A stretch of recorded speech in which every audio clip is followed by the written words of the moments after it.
Welcome back to another episode of the Pain, Performance, and Pohada podcast. I'm your host, Dr. Nick Smith. I'm a licensed physical therapist and strength and conditioning coach for jiu-jitsu and other combat athletes. Today's the day after Father's Day, so we're on the tail ends of that.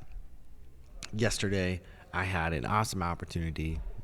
God bless, was able to hang out with my dad yesterday and, be able to spend some time with my daughter and be able to interact and watch my dad interact with my daughter, which, my dad was a pretty stern dude, and to be able to see him just soften up around my daughter has been really a delight. And, sitting back, reflecting on fatherhood, parenthood, just kind of being a leader in a way, and, being around more youth athletes, they look up to us a lot. And, this episode is really dedicated kind of towards the dads. This could be towards moms, anybody who has, a parent, but, coming from the male side of this, this is going to be dedicated kind of towards dads and parents, and our kids look up to us a lot. They model what we do.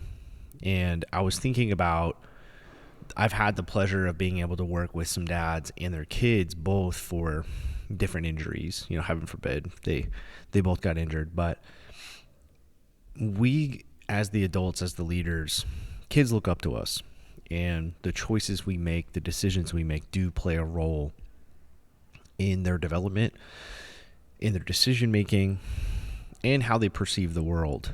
And that boils down from how we carry ourselves on the mats, how we carry ourselves off the mats. And in regards to rehab, we would never want our kids to be hurt, right? We want to protect them to the best of our abilities. And if they're hurt, we're like, well, of course, whatever you need, physical therapy, if you need surgery, heaven forbid, if you, whatever, do it.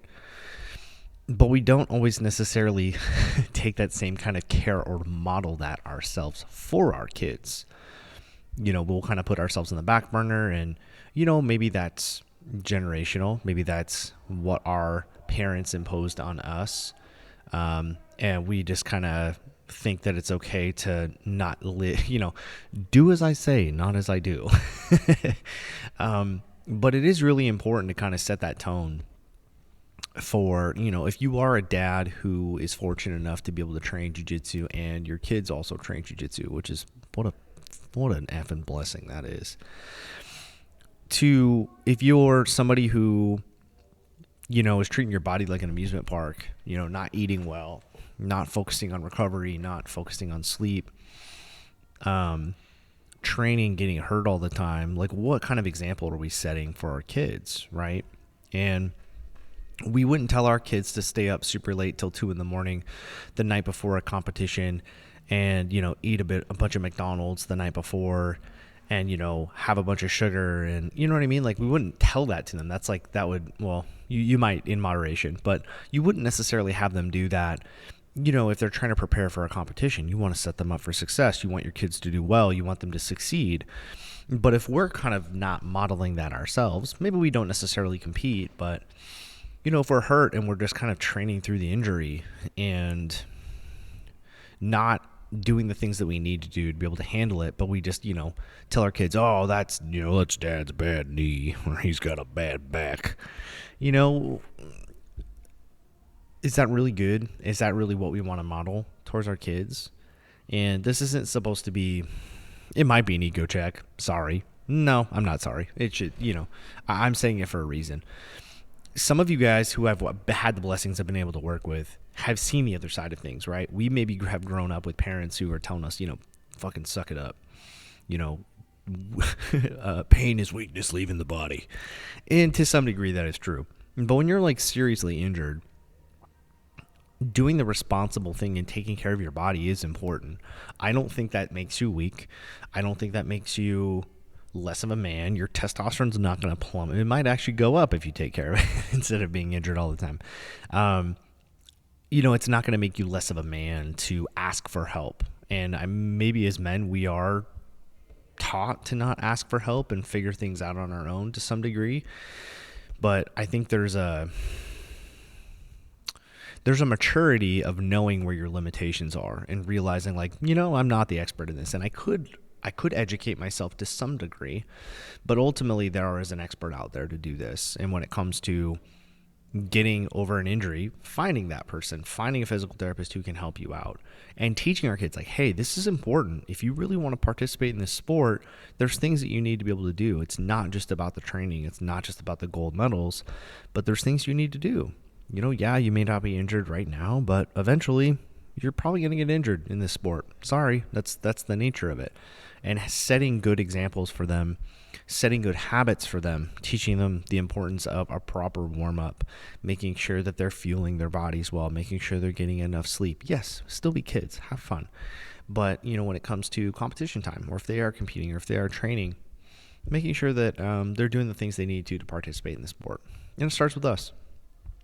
We have a really rare opportunity. I have a really awesome opportunity to be a voice, to advocate for you guys, bridge that gap between healthcare and jiu-jitsu.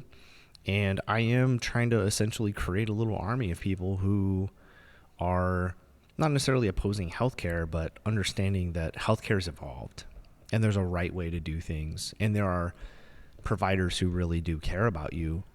And you can also take care of your bodies and still train super hard. And that you can do both. You don't have to pick one or the other.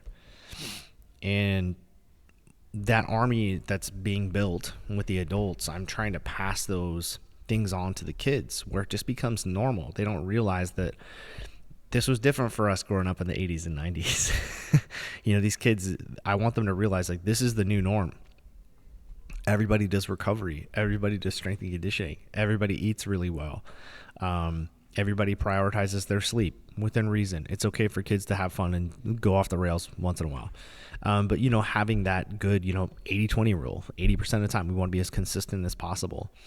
And we model that and have it be normal. These kids won't know otherwise. And that's awesome. That's what I want. I want them to be like, well, of course I'm just strength and conditioning. Whereas like right now, like kids that are strength and conditioning, what I have at this gym right here, like it's rare. There's not a lot of kids dedicated strength conditioning programs for jiu-jitsu. I don't think there is one other than here. That's freaking cool. And pretty soon that will be normal. But it has to start with us. Dads, we have a responsibility as men to lead our kids. And what a freaking cool opportunity that is to give them every opportunity that maybe we didn't have access to in terms of education, maybe in terms of resources. But it has to lead with us. We have to set good examples for them as well. So part of that, making sure that we take care of our kids, is making sure we take care of ourselves. Love you guys. Remember, pain is not something you should fear, just something you should respect. This is the way. See you.